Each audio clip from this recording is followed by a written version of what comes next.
Evangelho de Mateus, capítulo 15, versículos 21 a 28. Partindo Jesus dali, retirou-se para os lados de Tiro e Sidom. E eis que uma mulher cananeia que viera daquelas regiões clamava: Senhor, filho de Davi, tem compaixão de mim. Minha filha está horrivelmente endemoniada. Ele, porém, não lhe respondeu palavra. E os seus discípulos, aproximando-se, rogaram-lhe: Despede-a, pois vem clamando atrás de nós. Mas Jesus respondeu: Não fui enviado senão as ovelhas perdidas da casa de Israel. Ela, porém, veio e o adorou, dizendo: Senhor, socorre-me. Então ele, respondendo, disse: Não é bom tomar o pão dos filhos e lançá-lo aos cachorrinhos. Ela, contudo, replicou-lhe: Sim, Senhor, porém os cachorrinhos comem das migalhas que caem da mesa dos seus donos. Então lhe disse Jesus: Ó mulher, grande é a tua fé, faça-se contigo como queres. E desde aquele momento sua filha ficou sã. Senhor nosso Deus, Deus glorioso, Deus gracioso, bendito Deus de Israel, nós agradecemos por essa oportunidade maravilhosa de estarmos expressando a tua glória, a tua vontade, a tua sabedoria, a tua majestade. Por isso nós agradecemos grandemente, rogando as tuas bênçãos ao Espírito Santo, para que ele aplique a obra redentora e santificadora, não apenas em mim, mas também nos ouvintes. Nós oramos agradecidos em nome e por amor do Senhor Jesus. Amém. Assim como o centurião romano, cuja fé causou admiração em Jesus, com essa mulher cananita não foi diferente. Jesus também a elogia pela sua fé. Já no seu povo, ele não encontrava fé semelhante. A persistência dessa mulher nos faz lembrar da luta que Jacó teve com Deus. Enquanto o Senhor não me abençoar, eu não te deixarei. O Senhor Jesus traz luz que ilumina os gentios, como já havia descrito por Mateus no capítulo 4, versículos 14 a 16. Terra de Zebulon, terra de Naftali, caminho do mar, além do Jordão, Galiléia dos gentios. O povo que jazia em trevas viu grande luz, e os que viviam na região e sombra da morte, resplandeceu-lhes a luz. Então vamos considerar essa porção da palavra de Deus sobre o tema Jesus e a mulher cananeia. A fé dela que foi provada e aprovada por Jesus. No versículo 21 nós temos uma circunstância inusitada. Partindo Jesus dali, retirou-se para os lados de Tiro e Sidom. Jesus se retira como um sinal de juízo. Não tinha jeito. A hostilidade cada vez mais crescente, a liderança cada vez mais agressiva e provocante, queriam assassinar o Senhor da glória. E Jesus disse no capítulo 15, versículo 14, Deixai-o, são cegos, guias de cegos. Ele deixa os judeus da Judéia e Galiléia e parte para a Fenícia, as regiões de Tiro e Sidom, hoje o Líbano. Tiro e Sidom eram mal vistas pelos profetas, mas bem vista por Jesus. Jesus já havia dito que haveria menos rigor no dia do juízo para essas cidades do que para Corazim e Betsaida, onde ele operou vários milagres. Portanto, os fatos aqui mencionados ocorrem em território gentílico e não mais nas terras de Israel. Essas são as circunstâncias inusitadas. Ele veio para o povo de Israel, agora deixa a sua região e parte para os gentios. João, capítulo 1, versículo 11, disse: Ele veio para o que era seu, mas os seus não o receberam. E no versículo 22 é-nos dito: E eis que uma mulher cananeia que viera daquelas regiões clamava: Senhor, filho de Davi, tem compaixão de mim, minha filha está horrivelmente endemoniada. Foi um fato surpreendente para Mateus, que descreveu: E eis que... Causou admiração. Vejam só. Veio uma mulher pobre da zona rural e tinha compreensão adequada da natureza da pessoa de Jesus. Que situação! Os fariseus, os líderes religiosos e muitos da multidão não compreenderam a natureza do Messias. Mas essa mulher sabia quem Jesus era. Mateus se refere à mulher cananeia, ao contrário de Marcos, que diz Ciro Fenício, porque Mateus chama a atenção para a história, cujo território se originou daquela parte de Canaã. Mateus lembra que esses povos, quer dizer, os cananeus, eram opositores e inimigos do povo de Israel, descrito lá em Deuteronômio capítulo 7.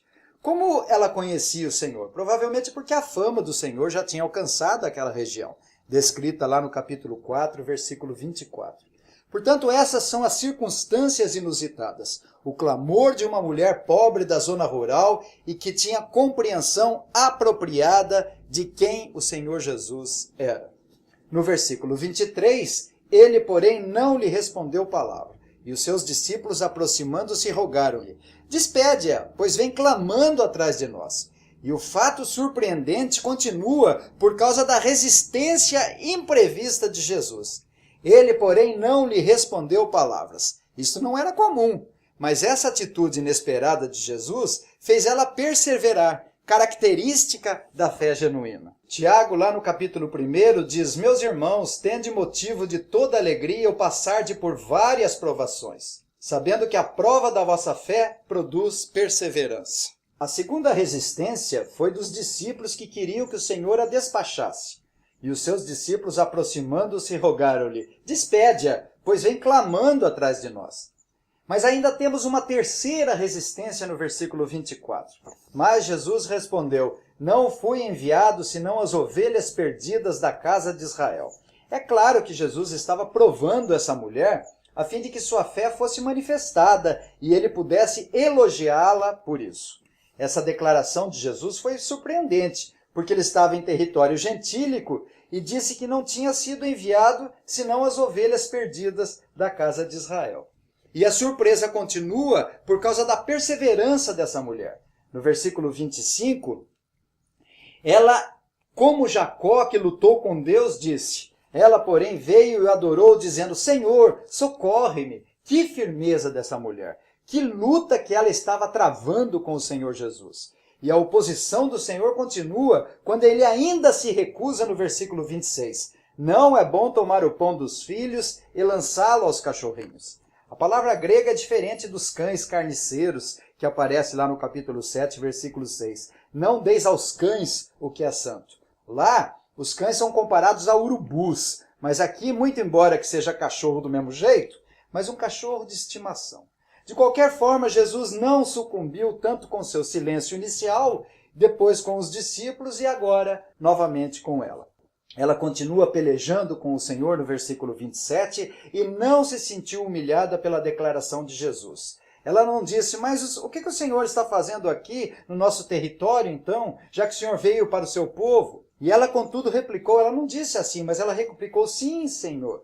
Porém, os cachorrinhos comem das migalhas que caem da mesa dos seus donos. Se a resistência de Jesus é surpreendente, a fé dela é mais surpreendente ainda. Normalmente alguém poderia se sentir humilhado de ser taxado por cachorrinho, mas ela era humilde. No versículo 22 ela clamou, no versículo 25 ela adorou com conhecimento, no versículo 27 aqui ela se humilha reverentemente. É verdade, Senhor, mas os cachorrinhos comem das migalhas que caem da mesa dos seus donos. Essa mulher cananita, contra tudo e todos, compreendeu perfeitamente a divindade do Senhor Jesus.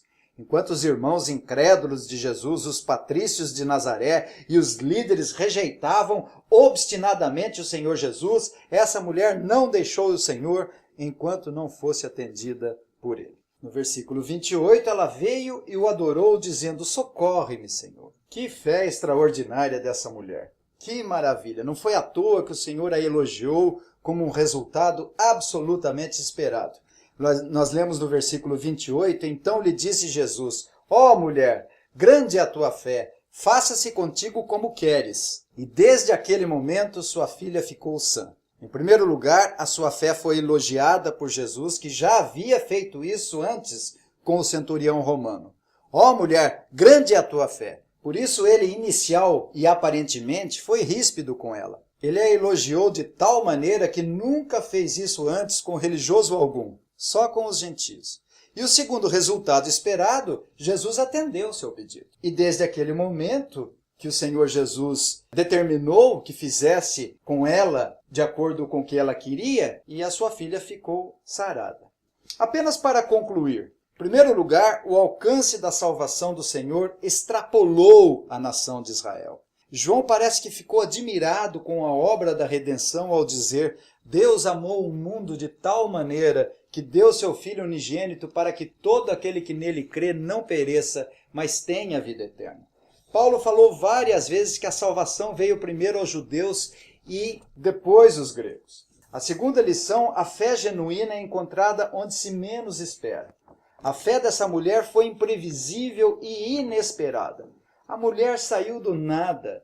Nunca devemos desistir de pregar a palavra, orar para que as pessoas sejam alcançadas pela graça e misericórdia de Deus em Cristo Jesus, evangelizar. Quem de nós não lamenta quando se espera fé na nossa família, nos amigos mais chegados e não encontramos resposta positiva?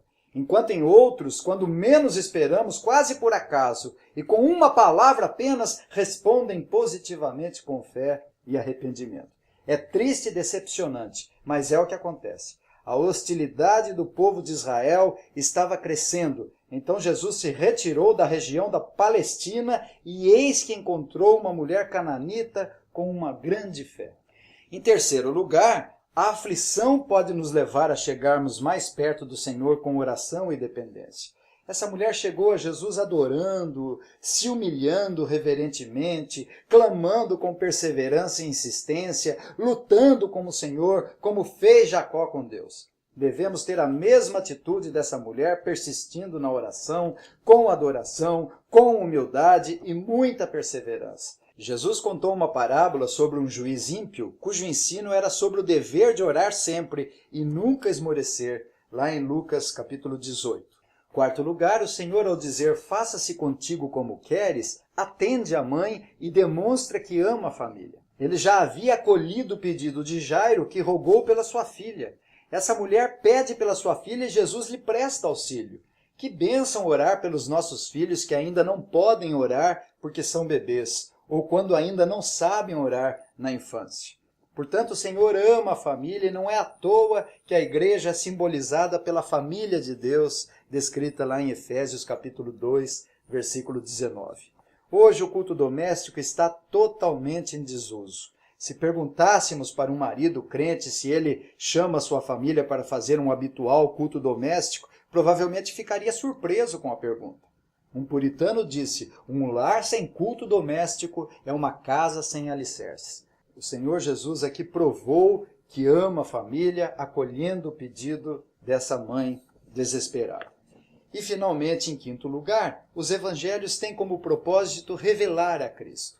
A principal lição desse texto não é a fé da mulher, mas a extensão da graça de Deus. Ele rompe as fronteiras e extrapola a outros lugares pagãos, estendendo as bênçãos da salvação. Essa é a lição fundamental, ou seja, a disposição do Senhor em abençoar outros povos. Os gentios eram tidos pelos judeus como cães. Os cananeus eram inimigos do povo de Israel e a ordem de Deus era para que fossem destruídos. Mas aqui nós temos um Jesus gracioso que vai até ali para se compadecer desses povos e continuaria ainda estendendo seu amor às multidões. É-nos dito no versículo 30, e vieram a ele muitas multidões, trazendo consigo coxos, aleijados, cegos, mudos e outros muitos, e os largaram junto aos pés de Jesus, e ele os curou. Que Jesus maravilhoso, galardoador e rico em nos abençoar. Ele veio buscar e salvar o que havia se perdido. Paulo disse, fui achado aos que por mim não perguntavam. Revelei-me aos que por mim não procuravam. Não apenas as parábolas revelam Cristo e seu reino, mas também os milagres revelam o Messias, o Rei dos Reis e seu reino. O reino dos céus é estendido a todos contra todas as possibilidades e situações adversas. Finalizo com a explicação de Jesus no capítulo 8, versículos 11 e 12. Digo-vos que muitos virão do Oriente e do Ocidente e tomarão lugares à mesa com Abraão, Isaque e Jacó no reino dos céus, ao passo que os filhos do reino serão lançados para fora nas trevas. Ali haverá choro e ranger de dentes. Que o Senhor nos abençoe. Amém.